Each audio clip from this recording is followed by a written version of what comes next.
Welcome back, everyone. We're diving back into the Dutch education system. Back for more. Definitely. We've spent the last two episodes really getting to know this system, what makes it tick, what makes it different, and even some of the bumps in the road. It's a fascinating system, full of contradictions. Absolutely. But now we're at the exciting part. It's decision time. Is it the right fit for you? That's the question. Exactly. Is studying in the Netherlands the right move for you? We've got a whole list of advantages and challenges laid out in front of us from our research. And our job is to help you connect the dots. See how those factors line up with your personal goals and priorities. Exactly. So should we just jump right in? Let's dive into it. Okay, let's start with the good stuff, the advantages. One thing that really jumped out at me reading through all of this is how well-regarded Dutch universities are globally. I mean, they consistently score high in those worldwide rankings, right? Absolutely. They punch well above their weight, you could say. Especially in fields like engineering, sustainable technology, even the arts. They're known for being really innovative in those areas. Exactly. Pushing boundaries with their research, developing cutting-edge programs. It's no wonder they attract so much international talent. And speaking of international talent, that student body, 157 nationalities represented. It's incredible. You're basically getting a crash course in global citizenship just by being there. It's no accident, though. The Netherlands has been very deliberate in cultivating that diverse, multicultural environment. For decades, they've been putting policies in place, developing English language programs, and really building a reputation as a welcoming place for students from all over. Which makes sense, given the global recognition of their expertise in certain fields. And speaking of English, that's a big plus for a lot of people, right? 95% fluency means you can really focus on your studies without that language barrier holding you back. It really frees you up to engage with the material, connect with your professors and peers, and just soak up the whole experience. It's one less thing to worry about. Okay, now get this. Tuition fees start as low as, are you ready for this? 1,900 euros per year for EU students. That's practically unheard of in many other parts of the world, especially compared to English-speaking countries. It's incredibly appealing, especially for students who might be on a tight budget. It definitely makes studying abroad feel more attainable, but, and this is important, we do have to acknowledge that affordable is a relative term. While tuition might be lower, the cost of living in the Netherlands, especially in those bigger cities, can be pretty steep. Right, and that's something we'll definitely unpack more when we get to the challenges. Yeah. Good point. Okay, now something else that really stood out to me is how different their approach to teaching and learning is. They seem to really emphasize teamwork and practical application over there, which I think is so cool. Yes, it's a very hands-on interactive approach, not about passively absorbing information. Not just memorizing facts from a textbook. Exactly. They call it problem-based learning. It's all about working in small groups to tackle real-world problems. That's amazing. It really is. And it's not just about finding the right answer. It's about developing those critical thinking skills, honing that ability to solve problems creatively. Those are skills that are valuable in any field. Absolutely. So it sounds like they're really preparing students for the real world. Exactly. Giving them the tools they'll need to succeed no matter what path they choose. I love that. But as with any education system, I'm sure it's not all sunshine and roses, right? There have to be some challenges. There are always two sides to every coin, and it's important to understand both. Okay, so let's flip the script a bit and explore some of those challenges that came up in our research. Now, for the flip side, something our research really doesn't sugarcoat finding housing. It can be a real headache, huh? It's a notorious struggle, especially in those popular student cities, Amsterdam, Utrecht, you name it. Yeah, those places are magnets for students. Exactly. So you've got this huge influx of students from all over the world, all competing for a limited number of places. It's tough out there. It is. And it's not just about having an address, right? It's that added stress, the uncertainty, the potential costs.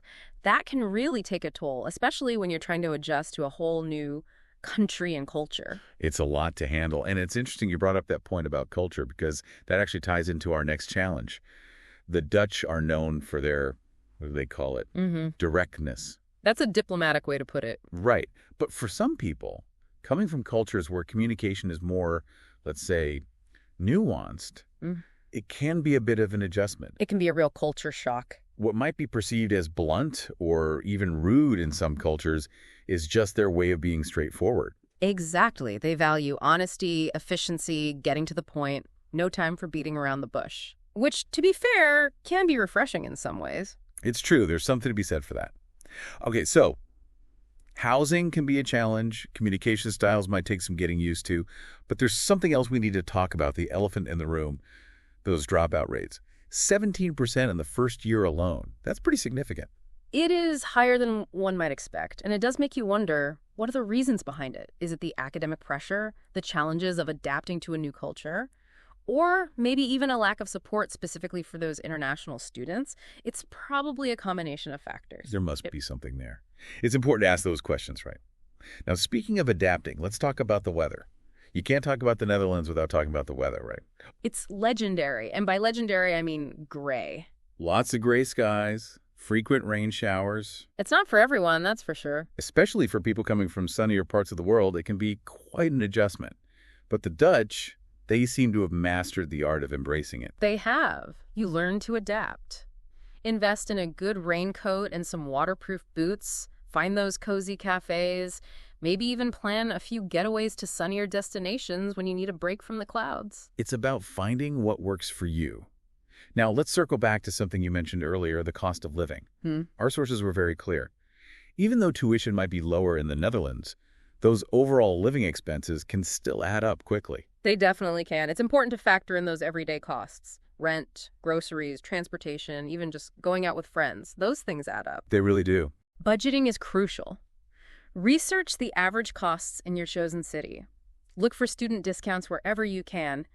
Track your spending all those good habits. Be smart about it. Absolutely. It'll not only make your money last longer, but also give you peace of mind so you can actually relax and enjoy the experience. It's supposed to be fun after all. Exactly. You're there to learn and grow, both academically and personally.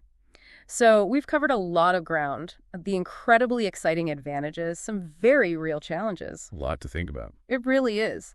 It's clear that deciding whether to study in the Netherlands isn't a simple yes or no decision. It's about figuring out if it's the right match for you. And that's what we'll unpack in our final section. It's decision time. We've gone through the good, the bad, and everything in between about the Dutch education system. And hopefully by now, a clearer picture is starting to emerge for you. Exactly. It's all about figuring out if those pieces, all those different factors we talked about, if they fit with your vision of what you want that study abroad experience to be. Right, because it's not one size fits all. What might be a dream come true for one student could be a total disaster for another. So true. So let's break it down, shall we? When you think about your ideal educational experience, what are those non-negotiables for you? What are those things that are most important? It's about getting really clear on your personal values and priorities when it comes to education. Exactly. So is it about being at the forefront of research? Is it that chance to study with people from all walks of life, experience that incredible diversity we were talking about? Or maybe it's about that hands-on problem-solving approach that the Dutch system is known for.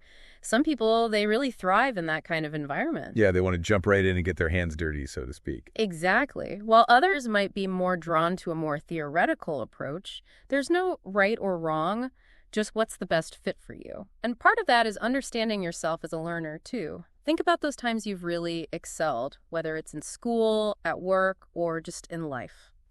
What was it about those situations that brought out your best? Were you part of a team? Did you have a lot of independence? Was it very structured, or did you have a lot of freedom?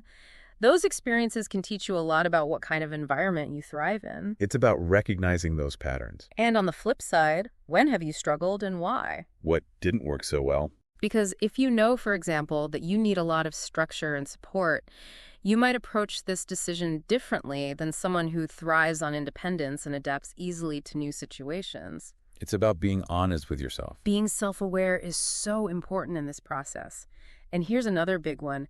How important is cultural immersion to you? I mean, are you genuinely excited by the prospect of really diving into a new culture, even with the challenges that might come with that? Because let's face it, it's not always easy. It can be uncomfortable at times. There might be language barriers, cultural differences that trip you up, moments where you feel completely out of your element. But it's in those moments that you often learn the most. Exactly. You're pushing your boundaries, opening yourself up to new perspectives, and that can be incredibly rewarding. But those rewards often come with a certain level of discomfort. So it's about understanding your own tolerance for that, your capacity for adaptation, and deciding if those challenges align with what you ultimately want to get out of this experience. So where does that leave us?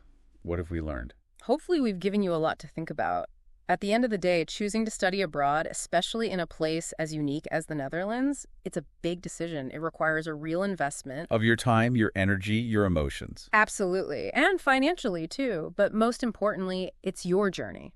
And there's no right or wrong answer, just the best fit for you.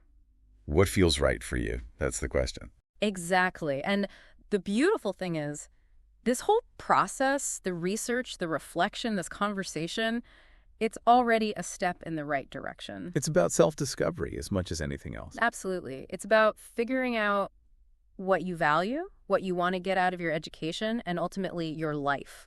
And those are insights that will serve you well no matter what path you choose. Couldn't agree more. And hey, even if you decide that studying in the Netherlands isn't the right fit for you right now, that doesn't mean it won't be someday. Or maybe it sparks your curiosity about a different country, a different culture. Exactly. The world is a big place full of amazing opportunities for learning and growth. So keep exploring. That's what it's all about. Thank you so much for joining us for this deep dive into the Dutch education system. It's been a pleasure sharing these insights with you. And we hope to see you again for our next deep dive into another fascinating topic. Until then, keep those questions coming. Keep learning, keep growing, and most importantly, keep exploring.